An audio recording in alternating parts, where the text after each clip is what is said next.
voy a presentar a la doctora Malena Cohen, directora de la Unidad de Neumonología Pediátrica y Centro de Fibrosis Quística de Hadassah Hebrew University Medical Center, profesora asociada en pediatría de la Facultad de Medicina de la Universidad Hebrea de Jerusalén.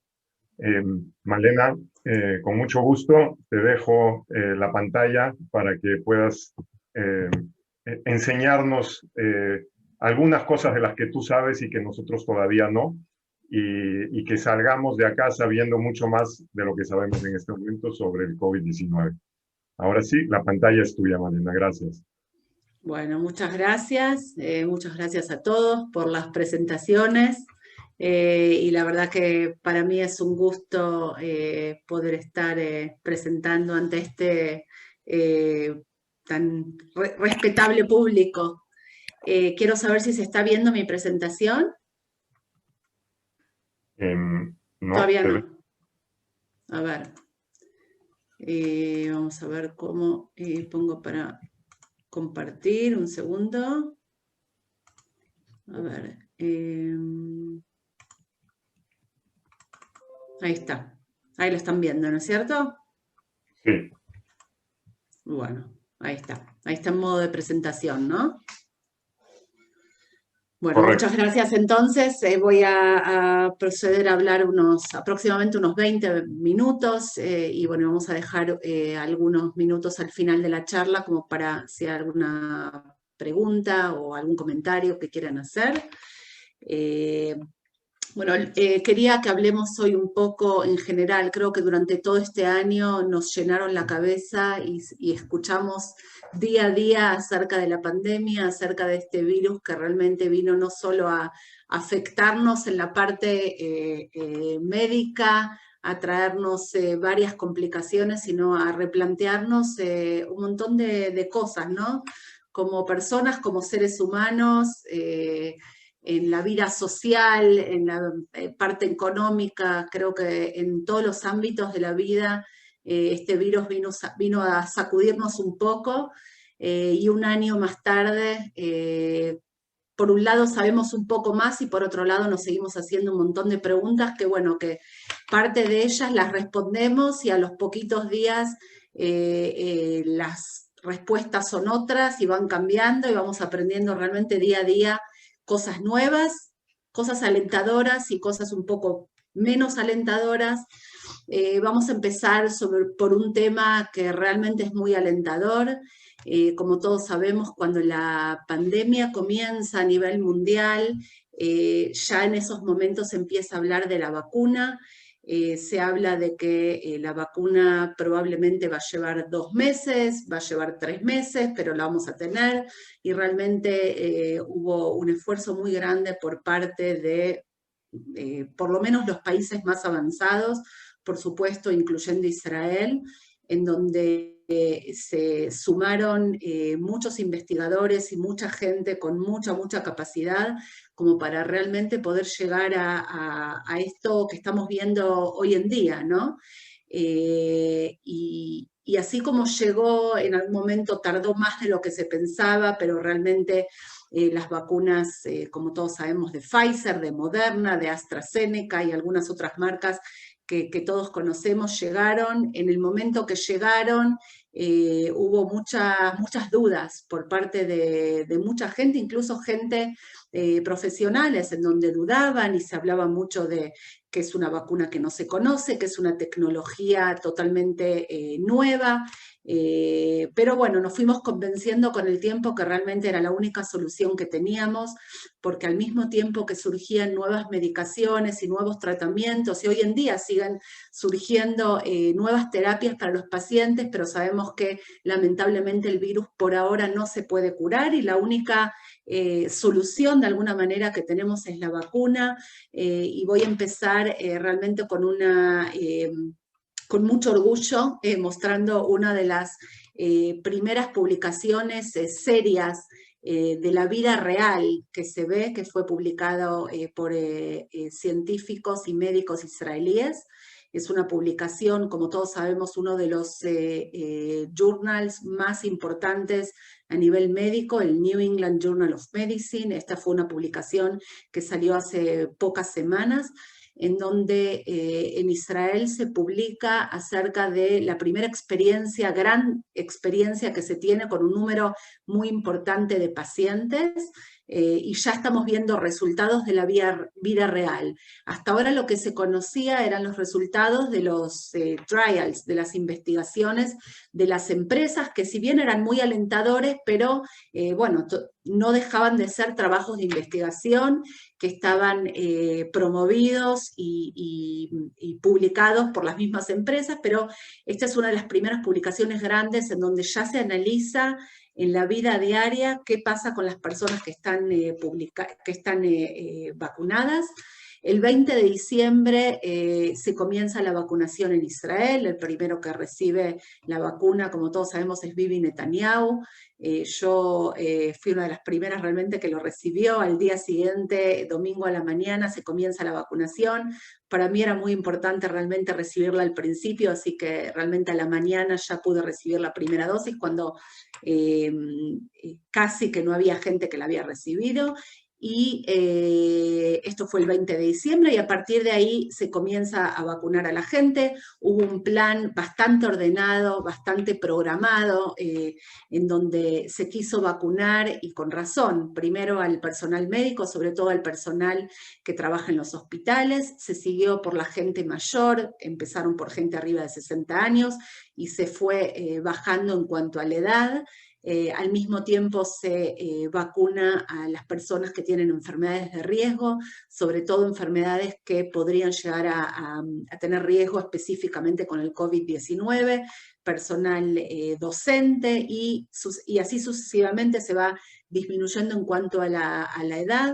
El 10 de enero, 3 semanas después, estamos hablando de la vacuna de Pfizer, se da la segunda dosis. Fue el día que yo realmente a las 8 de la mañana pude recibir la segunda dosis.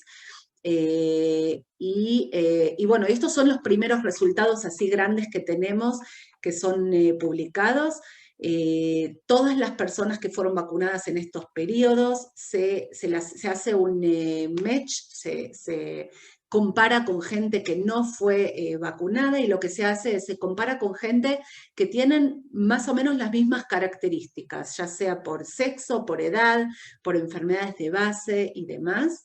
Y los outcomes que se evalúan son, bueno, si hay, luego de ser vacunadas, primera dosis, segunda dosis, si hay infección con el COVID, si los pacientes son sintomáticos, asintomáticos, si requieren algún tipo de hospitalización, si la enfermedad es leve o severa, y por supuesto el tema de la mortalidad. Se incluye más de 500.000 de personas, o sea, un número muy, muy importante. Es el estudio, como dije, el primer estudio con un número tan importante de personas, y se evalúa qué pasa luego de la primera dosis y luego de la segunda dosis. Lo que se ve es que los resultados son muy buenos en cuanto a las personas luego de la primera dosis y de la segunda dosis. Podemos ver que por supuesto que luego de la segunda dosis la inmunidad es mucho mayor. Se ven los números en cuanto a la hospitalización, cuál es el riesgo de hospitalizarse, de enfermedad grave y de muerte. Y podemos ver acá en los gráficos, de una manera más fácil de entenderlo, qué pasa con el tema, por ejemplo, de las hospitalizaciones. Si vemos en el gráfico de la izquierda, podemos ver las personas que el gráfico, la línea roja significa las personas que no son vacunadas, y la línea azul son las personas vacunadas, y podemos ver realmente, incluso sin entrar en los números, que la incidencia de las personas que están vacunadas en cuanto a la hospitalización es mucho menor, muy significativo con respecto a las personas que no están vacunadas. Lo mismo podemos ver en cuanto a la severidad de la infección. Si bien personas que fueron vacunadas podrían llegar a tener la infección, porque bueno, sabemos que la inmunidad no es del 100%, como prácticamente todos los estados en medicina, que nunca se llega al 100%, pero la efectividad es muy, muy alta. Podemos ver en el gráfico de la derecha, cuando se habla de una infección severa, las personas vacunadas, los números son muy, muy, muy bajos con respecto a las personas no vacunadas, que es la línea roja superior. Y cuando hablamos de muertes debidas a COVID, lo mismo podemos ver que las personas vacunadas prácticamente se podría decir que no hay muertes, y cuando vemos las personas no vacunadas, que es el gráfico superior, la línea superior, los números son mucho mayores. Por lo cual se puede hablar de que la vacuna es muy efectiva, se habla de una efectividad de aproximadamente 95%, que es un número muy, muy alto, y es un número bastante similar a lo que por lo menos Pfizer y otras empresas más declararon en los estudios preliminares de ellos. ¿Qué está pasando hoy en día en Israel? En Israel estamos hablando de que aproximadamente hoy en día un 60% de la población ya ha sido vacunada, ya recibió por lo menos la primera dosis de la vacuna, y un gran número, más de un 40%, ya recibió la segunda dosis también. Cuando hablamos de estar inmunizados, se habla de o personas que son convalecientes, o sea, personas que ya han sufrido la infección, por lo cual el cuerpo generó los anticuerpos, o personas que están por lo menos una semana después de la segunda dosis de COVID. Cuando esto sucede, de alguna de las dos maneras, las personas pueden recibir una cédula verde, lo que las habilita para poder concurrir a lugares públicos, a los shoppings, a estadios, a recitales, restaurantes, todo esto que por suerte esta semana lo estamos empezando a vivir. Solamente esta semana se reabre un poco más el mercado, los chicos vuelven, incluso los grados que hasta este momento seguían estudiando desde las casas, vuelven a las escuelas, la educación está prácticamente toda habilitada hoy en día a partir de esta semana, o sea, de ayer. Las medidas fueron reabiertas realmente el día de ayer, en donde cada una de las instituciones tiene reglas que son similares, pero no exactas, pero se podría decir que en lugares públicos ya la gente que tiene el Green Pass puede habilitar, restaurantes, confiterías, conciertos, museos. Acá podemos ver en las próximas fotos qué es lo que está pasando hoy en día en Israel a partir de ayer. Podemos ver en las fotos que ya la gente se puede sentar afuera, tiene más libertad. Por supuesto que sí es importante, y acá lo podemos ver en las fotos, que la gente siga respetando el tema de los barbijos, porque bueno, si bien sabemos que la posibilidad de contagiarse es mucho menor, todavía está en duda si las personas que ya están inmunizadas, si no pueden transmitir el virus. Y como sabemos, hay gente que por ahora no se vacunó y no estuvo enferma, lo mismo los chicos debajo de los 16 años todavía no están autorizados a vacunarse, por lo cual se sigue insistiendo que la gente siga concurriendo a todos estos lugares y se siga manejando con los barbijos. Se sigue tratando o se sigue pidiendo que la gente cumpla rigurosamente con el tema de la higiene, ya sea con el alcohol en gel, con el distanciamiento y demás. Podemos ver acá en una foto del medio que ya están habilitados conciertos, se trata de que la gente se siente separada, por supuesto que para esto hay que presentar el Green Card o el pasaje verde, y bueno, esto realmente es algo de ahora, es algo muy reciente, no sabemos qué va a pasar, probablemente los números en los próximos días podemos ver que aumenten un poco, pero bueno, se cree que de esta manera, reabriendo muy de a poco, los resultados van a ser buenos, van a ser positivos, pero bueno, nadie sabe realmente si esto va a continuar así o los números van a aumentar y haya que volver atrás con las medidas, que es algo que podría llegar a suceder también. Estos son los números de hoy en día en Israel. En las últimas 24 horas aproximadamente 2.300 personas fueron detectadas infectadas recientemente con el virus. 750 personas están en estado severo con el virus, ocupando camas en los hospitales. los números son bastante más bajos de lo que había, como en todos los lugares y no solo en Israel, la preocupación era no solo el número total de pacientes que se contagian, porque sabemos que la gran mayoría de personas son asintomáticas, pero lo que se temía, que es lo que pasó en varios países también, era que los hospitales colapsen, principalmente las unidades de terapia intensiva, las camas y demás. Acá se llegó a un número bastante mayor que el que hay ahora, pero por suerte los hospitales pudieron reabrir unidades, incluso unidades de terapia intensiva nuevas, que es lo que pasó, por ejemplo, en el Hospital Adasa. En el Hospital Adasa, que es uno de los más grandes, como ustedes saben, y más importantes de Israel, de alguna manera tuvimos y seguimos teniendo los mayores números de pacientes internados. Se llegaron a abrir y reabrir y cerrar y volver a abrir varios departamentos de COVID específicamente. Lo mismo, se aumentó mucho el número de camas en las terapias intensivas. Primero y principal porque es un hospital grande y tuvo la posibilidad de hacerlo, pero además hay que tener en cuenta que el Hospital Adasa, estando en Jerusalén, alberga la mayor cantidad de contagios que hubo en todo el país, por la población que tenemos en Jerusalén. Cuando hablamos de los números de vacunación, se habla de que cerca, como decíamos antes, cerca de un 60% ya están vacunados. Casi 5 millones de personas recibieron la primera dosis, 3.700.000 recibieron la segunda, y como podemos ver en este gráfico, realmente el número de nuevos contagios en los últimos días continúa en disminución.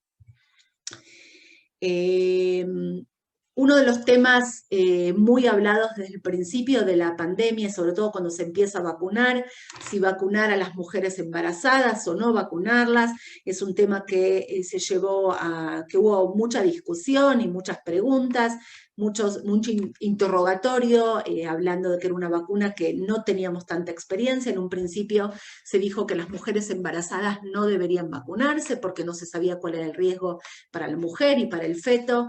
Posteriormente se vio que no solo que es importante vacunarlas, que aparentemente no había ningún riesgo, sino que además se vieron muchos nuevos casos, incluso en Israel, y lamentablemente seguimos viendo de mujeres jóvenes, sanas, embarazadas, en diferentes etapas del embarazo, que lamentablemente se contagiaron, y no solo que se contagiaron, sino que lamentablemente hubo muertes también de mujeres embarazadas, hubo muchos partos prematuros, en algunas oportunidades se logró realmente con cesáreas urgentes poder salvar al feto, en algunas ocasiones no se logró, por lo cual la decisión fue que las mujeres embarazadas no solo que es importante, sino que es muy importante que se vacunen. Al principio se hablaba de que sobre todo en el segundo y tercer trimestre, ahora se habla de que cuando hay riesgo es importante que se vacunen en cualquier etapa del embarazo, y es lo que se está haciendo hoy en día. Incluso se habla también de que la leche materna es protectora, podría ayudar a los bebés.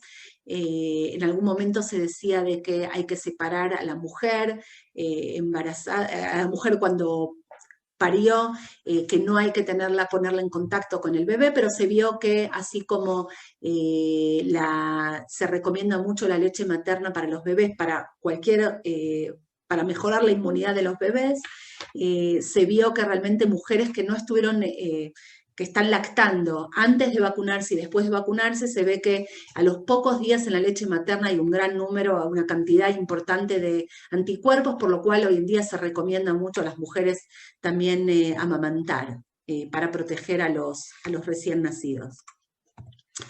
¿Qué pasa con los chicos? Bueno, el tema de los chicos también, de los pacientes pediátricos también fue un tema que se habló desde el principio. En un principio no se sabía bien qué era lo que iba a ocurrir. Al principio se comparaba mucho con lo que es con la gripe. Se decía que tal vez el COVID es un primo, es un pariente de la gripe, y rápidamente nos dimos cuenta que no, que de ninguna manera, que es un virus completamente diferente, que si bien entra en las vías aéreas y afecta a las vías aéreas, tiene un montón de características particulares que lo diferencian del virus de la gripe, y lo mismo ocurre con los pacientes pediátricos.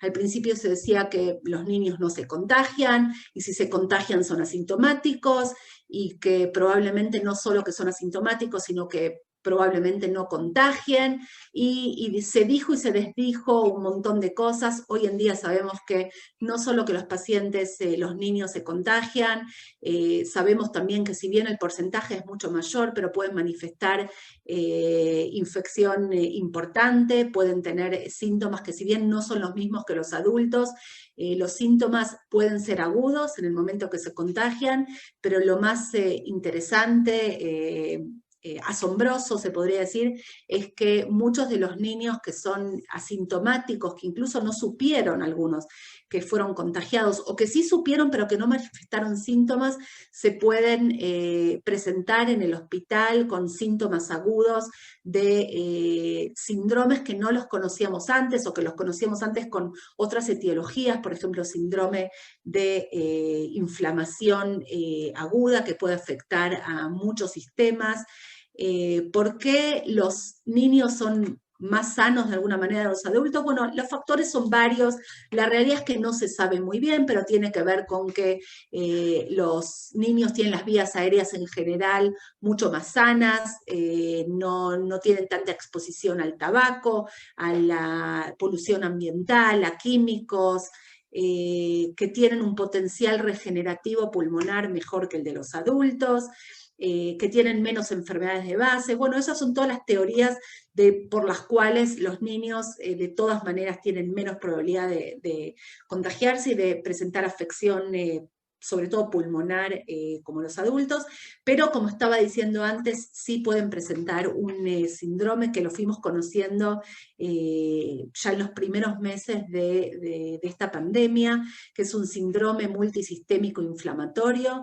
En el Hospital Adasa tenemos uno de los números más importantes que hoy en día fueron reportados. Hay un estudio que sale de Adasa Mount Scopus, que próximamente se va a dar a conocer, se va a publicar, en donde un montón de niños de todas las edades se presentaron 2 o 3 semanas después de haber sido infectados, con un cuadro muy agudo de mucha fiebre, de afección pulmonar, náuseas, vómitos, manifestaciones gastrointestinales, manifestaciones neurológicas. Prácticamente se podría decir que afecta a casi todos los órganos, y estando muy atentos y sospechando de COVID, que hoy en día ya lo conocemos, y ya en estos casos por supuesto que enseguida sabemos diagnosticarlo. Por suerte el pronóstico es muy bueno. Los chicos llegan a un estado muy, muy grave, pero bueno, con un estado de alerta grande y con tratamiento en forma muy temprana, se podría decir que la mortalidad es prácticamente cero. Y esto es una afección muy común en niños. Hace 2 meses, en enero, se abre por primera vez una unidad de terapia intensiva pediátrica, PICU, en el Hospital Adasa. Fue la primera unidad de terapia intensiva específicamente para pacientes con COVID que se abre en Israel.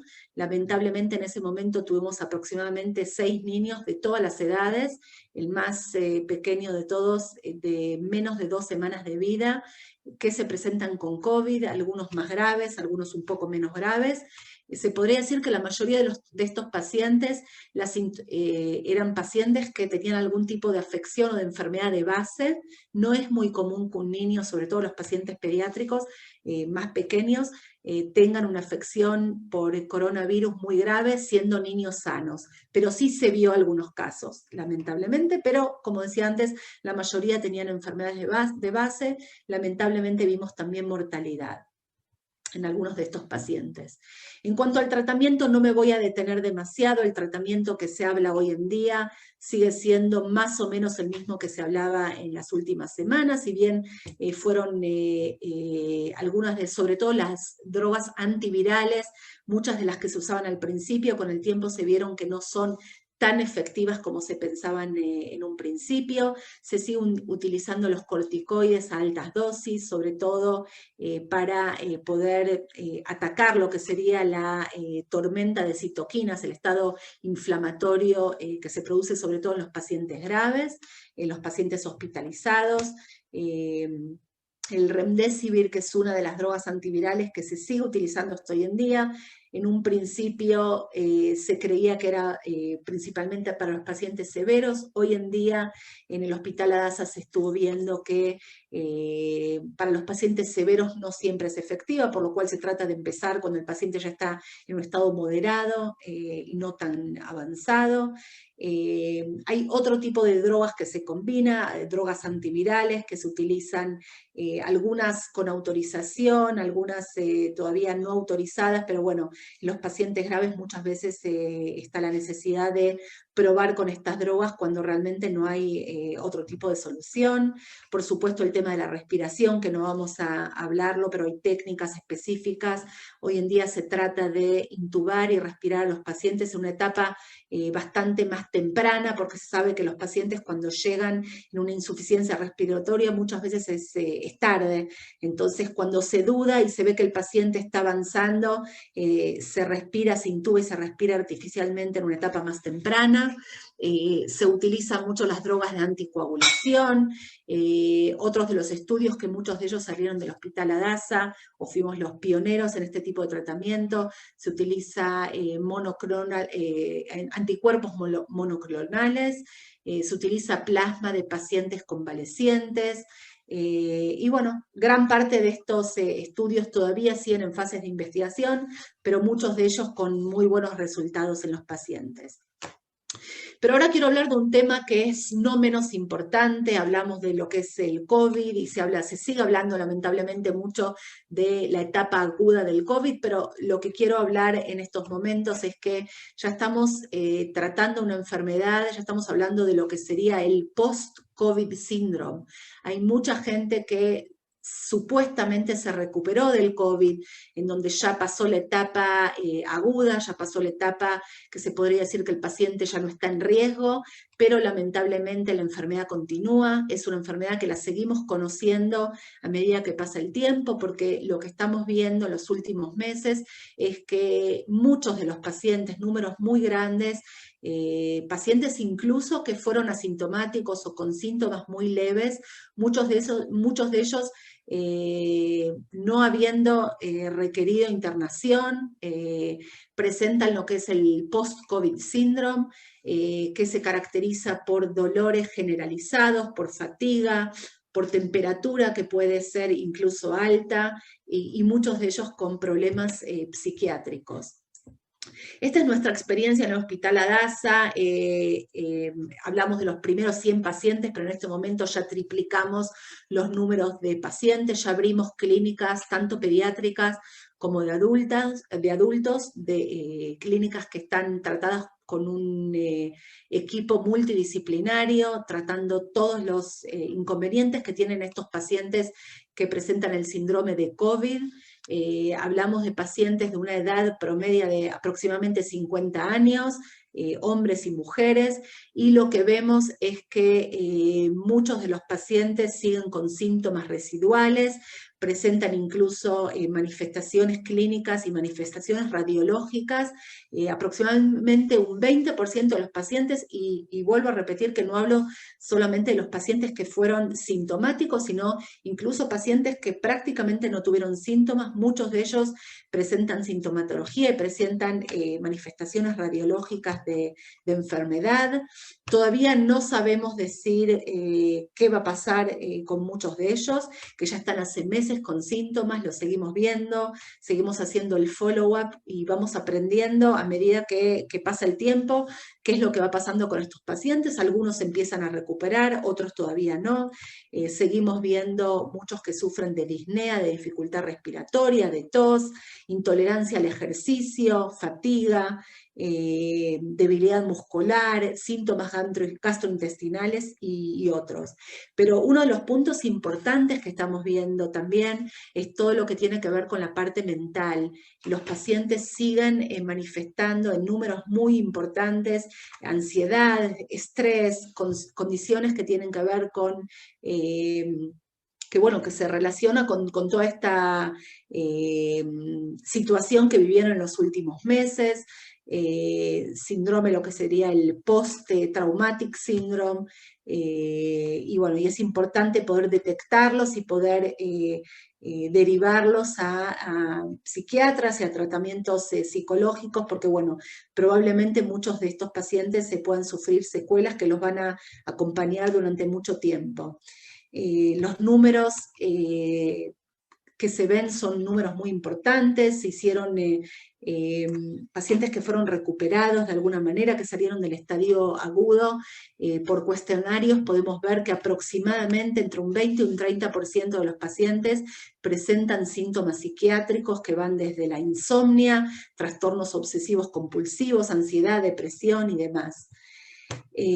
¿Por qué algunas personas son afectadas más que otras? Estamos hablando del mismo virus, probablemente comparemos personas que tienen características demográficas y clínicas muy similares en cuanto a edad, en cuanto al sexo, en cuanto a enfermedades de base, y así todo vemos que algunos pasan la infección prácticamente sin ningún síntoma y otros son muy severamente afectados. No se sabe la razón, probablemente las razones sean multifactoriales, se puede hablar de que hay una viremia persistente, algunos de los pacientes presentando probablemente la misma carga viral, no desarrollan los anticuerpos en cantidad suficiente como para que los proteja y los haga de alguna manera recuperarse más rápido. Hay pacientes incluso que se infectaron y se volvieron a reinfectar. Algunos reaccionan con una reacción, tienen una reacción inflamatoria súper exagerada, y eso es lo que realmente les puede producir algunos de los síntomas que se ven posteriores a la parte de la infección.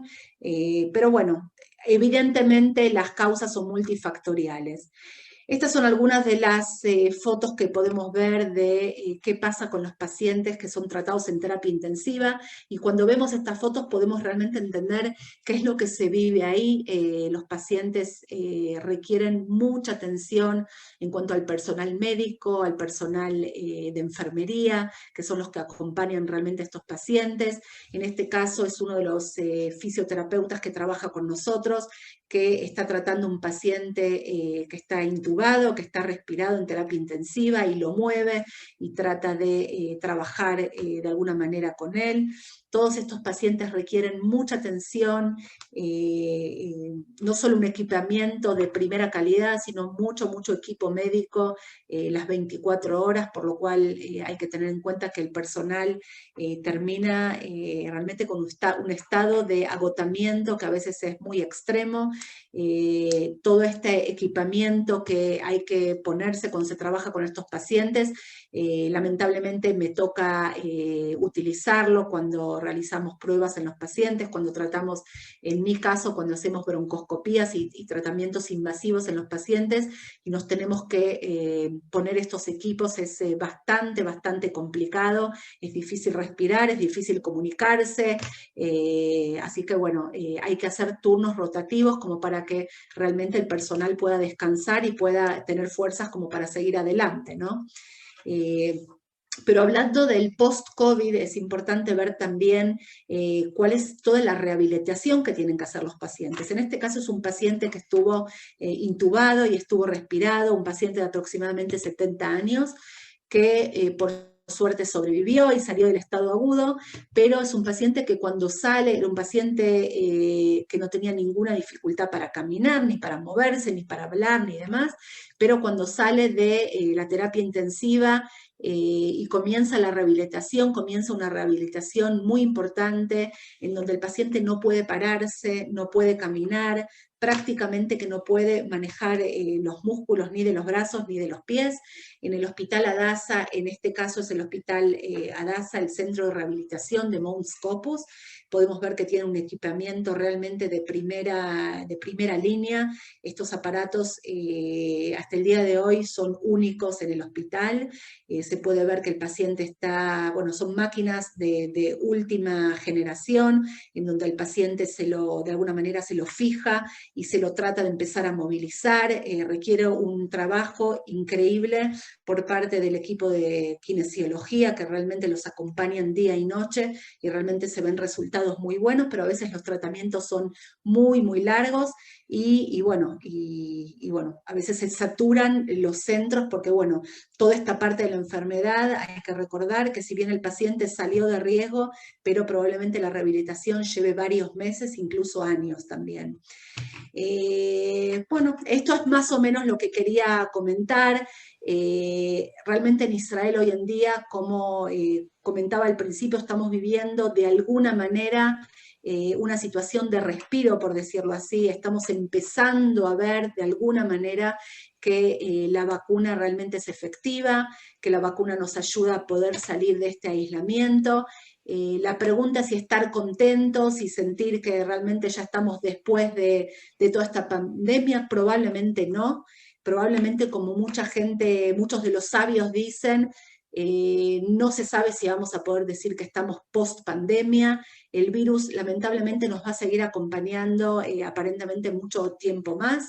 Los resultados de esta apertura que estamos viendo en los últimos días lo vamos a ver en las próximas semanas. Esperemos que los números no lleguen a ser tan importantes como fueron hace 2 o 3 semanas, pero bueno, ya se podría ver que estamos viendo una luz al final del laberinto, y bueno, esto es más o menos lo que tenía para contar. Creo que hablé más de lo que pensaba, pero bueno, quedaron algunos minutos igual para preguntas, para comentarios.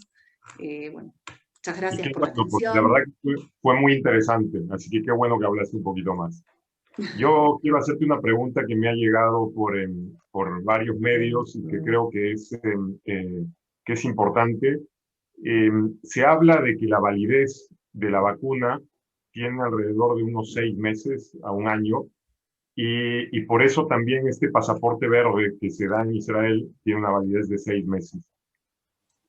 Se habló también de que ya apareció un remedio que puede llegar a ayudar a aquellos que se contagian del virus, y que incluso Hadassah también está involucrada en el desarrollo de este remedio. Si la vacuna tiene una validez de 6 meses a un año, ¿qué va a pasar después de este primer periodo de vacunación? ¿Se va a tener que empezar de vuelta a vacunar otra vez a todo el pueblo o a toda la ciudadanía, o se espera de que este remedio pase a ocupar el lugar de la vacuna, y así como para distintas enfermedades, cuando uno la adquiere, toma un remedio y se le va a pasar lo mismo con el COVID-19, que la persona que se contagia va a poder tomar un remedio y así salir del estado de enfermedad. ¿En qué Bueno, está? el tema del remedio por ahora está, si bien los resultados son buenos y hay más de un remedio, hay varias drogas que en este momento en paralelo en el hospital Hadassah y en otros lugares también en Israel se están investigando con buenos resultados, pero por ahora estamos hablando de números no tan importantes, o sea, números bajos, si bien en porcentaje la efectividad es buena.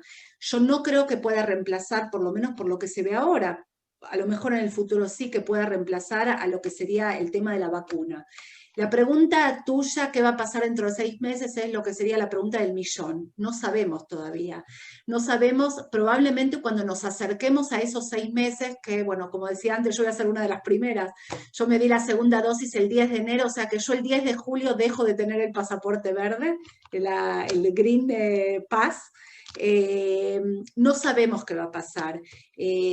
Lo que se supone que va a pasar es que acercándonos a estos 6 meses, por lo menos los que primero recibimos la vacuna, probablemente nos hagan un dosaje de anticuerpos y vean qué es lo que pasó, y ver si tenemos anticuerpos o no tenemos anticuerpos, porque si los números son muy, muy bajos, probablemente necesitemos otra vez vacunarnos. Es lo que, por ejemplo, en un principio se decía, si la gente convaleciente, si la gente que tuvo la infección, y lo más probable es que el cuerpo desarrolló anticuerpos, probablemente no necesiten vacuna. Y hoy en día sabemos y se está diciendo que la gente que incluso que estuvo con COVID se recomienda que reciba por lo menos una dosis más unos meses después. Yo creo que como muchas de las cosas que estuvimos viendo durante todo este año, lo vamos viendo a medida que vamos teniendo más y más experiencia. Un día se dice una cosa y a los pocos días sale una noticia que niega lo anterior y nos confunde un poco más. Son cosas que las vamos viendo en la marcha. Yo creo que nadie puede saber qué es lo que va a pasar de acá a 4 meses más, que es cuando realmente los que ya recibimos la segunda dosis, vamos a estar cerca de estos 6 meses. No se sabe todavía. Sabemos que, por ejemplo, con el virus de la gripe, todos los años nos tenemos que vacunar. Probablemente tengamos que hacer lo mismo con el COVID, cada 6 meses, cada un año.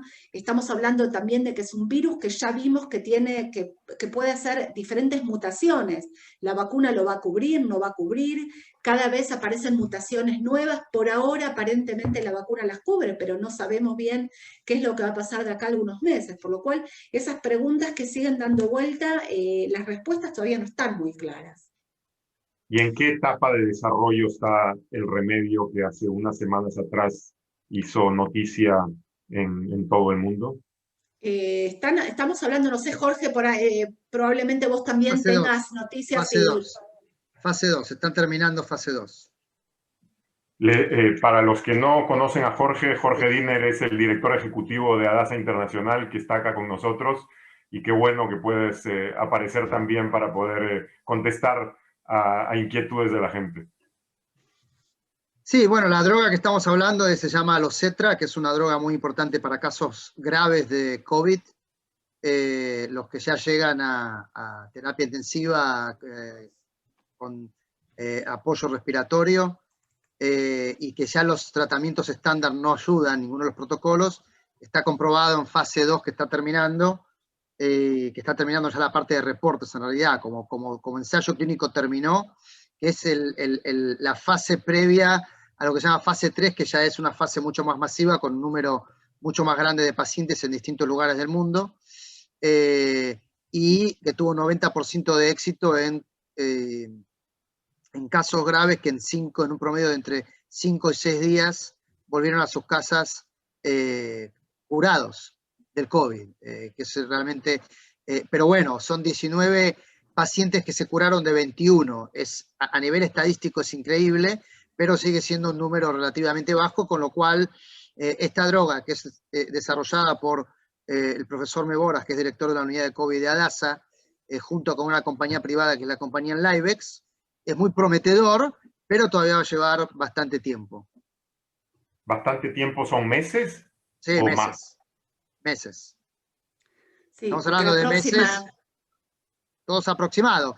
Pero bueno, tiene el desafío que en este momento se está hablando, y bueno, ahora después yo voy a comentar un poco al final, este tema se está hablando de países donde la incidencia de COVID es más alta, en este momento como países en Latinoamérica, donde estamos viendo la posibilidad de facilitar un acuerdo que se pueda hacer, porque Israel tiene un desafío bueno, que es que los números de pacientes graves han bajado, especialmente lo que son pacientes graves que están todavía con ayuda respiratoria, es el número que más ha bajado en los últimos días, y que se espera que siga bajando con el impacto de la vacunación, con lo cual este tipo de drogas necesitan un número muy grande de enfermos en hospital, y por eso es importante la colaboración mundial que se está generando desde Adasa con otros lugares del mundo. Ok, gracias Jorge. Y bueno, una última pregunta, Malena. Se ha hablado en Israel de la posibilidad de empezar a vacunar en un tiempo relativamente corto a niños entre 12 y 15 años también. Hay ya estudios que permitan empezar a hablar de vacunación en niños y que sea efectivo. ¿Dónde estamos desde el punto de vista científico y en tiempos para poder empezar con una campaña de vacunación en niños de 12 años para arriba? Sí, hay estudios y ya fueron publicados por ahora en Estados Unidos. Se publicaron un grupo de aproximadamente 100 chicos. Bueno, como siempre los estudios empiezan con adultos y después siguen con los niños, se bajan las edades, se empiezan con números pequeños, pacientes sanos, por supuesto. Los primeros reportes hablan de que la vacuna es efectiva y la vacuna es segura. Efectividad y seguridad muy similar a lo que ocurre en los adultos, por lo cual ahora se está haciendo en la próxima fase, ya están hablando, ya están probando en miles de niños de esas edades. En Israel se habla de que probablemente el próximo mes a 2 meses se podría llegar a empezar a vacunar a los niños cuando se vean estos resultados, incluso antes de que la FDA pueda aprobarlos. Si hablamos de números de miles de niños que la vacuna, digamos, es segura, entonces probablemente Israel lo empiece a hacer y puede ser que seamos uno de los primeros países realmente con esta experiencia. Sí se da, por ejemplo, yo que trato con pacientes con enfermedades crónicas, muchos de ellos niños, con autorización nuestra, digamos, con indicación, pacientes de esas edades ya fueron vacunados. Todos mis pacientes que lo recomendé la recibieron y por suerte ninguno manifestó incluso menos efectos adversos de lo que se puede ver en adultos. Así que aparentemente la vacuna es segura. El próximo paso va a ser seguramente empezar a probar en niños más pequeños, de 6 a 11 años. Perfecto. Bueno, por mi parte, quiero agradecerles tanto a Malena como a Isaac, a Ródica y a los presentes. Y para cerrar esta sesión, volver a Jorge Diner, director ejecutivo de ADASA Internacional, a que nos dirija unas palabras de cierre. Jorge, por favor. Gracias, Andy. Primero, gracias, Andy, por organizar este encuentro. Creo que es muy importante este encuentro para generar una relación inicial entre el Hospital Adasa y España, y agradecer a Isaac Ben-Zaken como presidente de la Federación también por apoyar la organización de este evento, que creo que es una primera oportunidad de generar este vínculo que creo que genera mucho potencial en cosas que podemos hacer juntos desde Israel y desde Adasa con la Federación. Por supuesto, agradecer a la excelentísima embajadora Ródica, con la que nos hemos ido cruzando en distintos momentos, tanto en Rumania en su momento, como después en algún momento en México.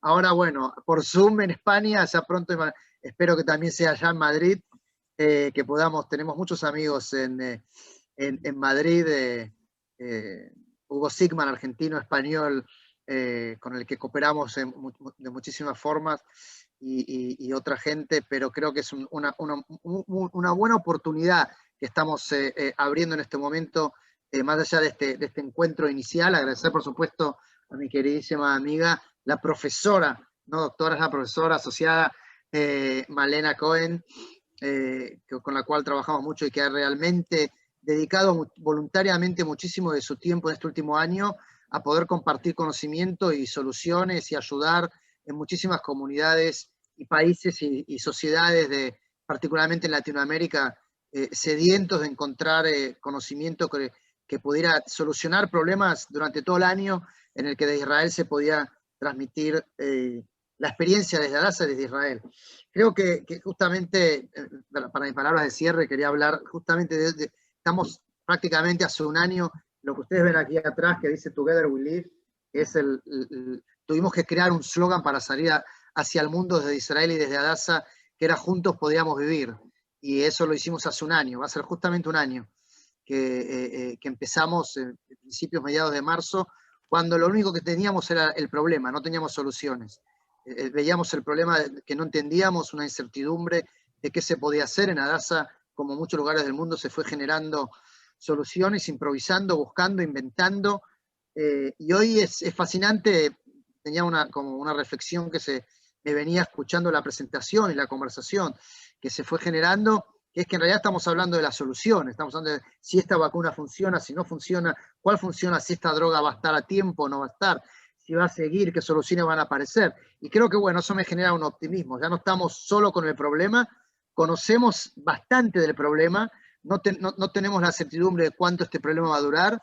Quizás la ciencia nos dice este problema va a durar mucho tiempo, pero va a ser un problema menor con el tiempo, como otros virus que se convierten en problemas menores. Hasta que se conviertan en un problema menor, vamos a seguir necesitando soluciones, y esta es la discusión principal que tenemos. Adasa, de cierta forma, trata de ser una brújula, creo que la metáfora de la brújula, de orientar, ¿no? Un poco desde el lugar del líder en innovación, en soluciones de salud y de medicina.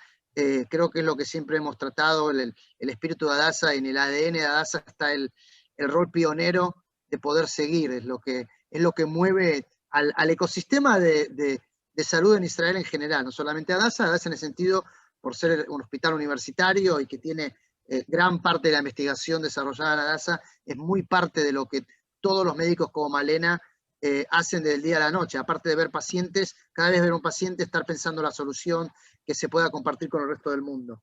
Y en ese sentido, Adasa, y creo que es interesante también, Isaac, Ródica y los que estén también participando desde España, creo que es interesante para poder pensar algún modelo de cooperación con España, que es un país desarrollado, no es lo mismo que país en Latinoamérica que busca soluciones por la falta de recursos, por la falta de experiencia. España, un país también modelo, un montón de soluciones en salud y medicina, tiene un liderazgo muy importante también en investigación en muchísimas áreas. Pero creo que acá el tema es poder pensar qué tipo de alianzas podemos hacer en el lugar que hoy en día tiene Adasa en generar desde Israel soluciones al mundo, en facilitar coaliciones globales que generen soluciones en una época en la que, digamos, cuando uno ve esta situación del COVID, no es una situación temporal, es una situación que la ciencia nos indica que nos va a acompañar en un nivel de relativa importancia, por lo menos por 1, 2, quizás 3 años más, en los que vamos a tener que seguir buscando soluciones, buscando terapias, nuevas variantes quizás que aparezcan que representen un desafío a la ciencia. Y en ese sentido, bueno, ¿cómo podemos aprovechar esta oportunidad para generar también como judíos, como Israel, como gente que quiere Israel, también coaliciones mundiales que nos permitan traer soluciones? Hoy mismo, para dar un ejemplo, estuvimos con el embajador argentino en Israel, que estuvo en el hospital, donde estuvimos conversando la posibilidad que la vacuna israelí que se está desarrollando en Israel, la siguiente fase, la fase 3, se haga en Argentina y se pueda producir para traer una solución a Latinoamérica que no tiene acceso todavía a la cantidad de vacunas que necesita. Todo tipo de ideas que puedan generar alianzas y coaliciones para traer soluciones a la salud está en nuestra agenda. Nuestra misión como Adasa es una misión humanitaria, lo ha sido por más de 100 años, y poder asociarnos con otra gente en el mundo que quiera participar en esto, con el orgullo de que las soluciones lleguen desde Israel, es, creo, una oportunidad muy interesante para que exploremos juntos.